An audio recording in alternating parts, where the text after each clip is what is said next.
I believe that there are pockets of apostolic ministry that have been dormant all over the nation for years, waiting to be able to do something like what our apostolic artists are doing right now, what you're doing, what James Wilson is doing, what many people are doing, and the temptation in apostolic ministers who have been hungry for this, the temptation is to either see this as a moment of my time has gone by, my opportunity is gone, and now somebody else is doing what I feel like I was supposed to be doing. And a lot of people, I believe, might be feeling that way because so much talent and anointing has been in a waiting room, waiting for a chance like this. And they see people moving and going, and Mark Crowder's going to be in the Bay Area just in a month and a half from now, and we see Lawrence Trump up here in Eureka, and you see you coming up, and then James Wilson, and then all kinds of these people are just coming up, and easily people who have been in corners in waiting rooms looking at this can say, well, there it is, somebody's taking the vision that God gave me.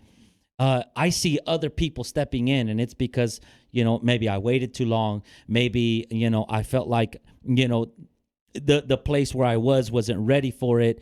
I think we need to be very careful not to see this flourishing as a restricting, anything that might restrict our ministries, but actually a sign that the iron is getting hot. Right. The opportunity is now. Right. God is not making room for us for and no more. He's opening up the doors for the apostolic movement to really grow and flourish. And I believe we need to see more tours, more concerts, more of these apostolic music events, and learn to see this as an opportunity. It's a sign of what God is trying to do in our movement right now. I tell you this, I'm gonna make 2 points. I understand exactly what you're saying when you feel like you're in a waiting room, and in that, I remember when James had dropped his announcement for his recording, and it said songs for the church. Yeah, and I felt like I was in that waiting room because I'm like, God, I've had this burden for years. Yeah. To write songs. Come on. I had this burden to write songs for our churches to sing. Yeah. And I'm telling you, I told Aaron Barbosa this, and my producer, Axel Rios, I was telling them this for years. I'm like, man, we need to do songs for, that our church can do. And I felt like it was falling on deaf ears. But thank God for my producer.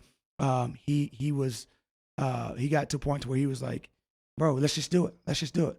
And it wasn't until I saw James's his post, I was like, the time is now.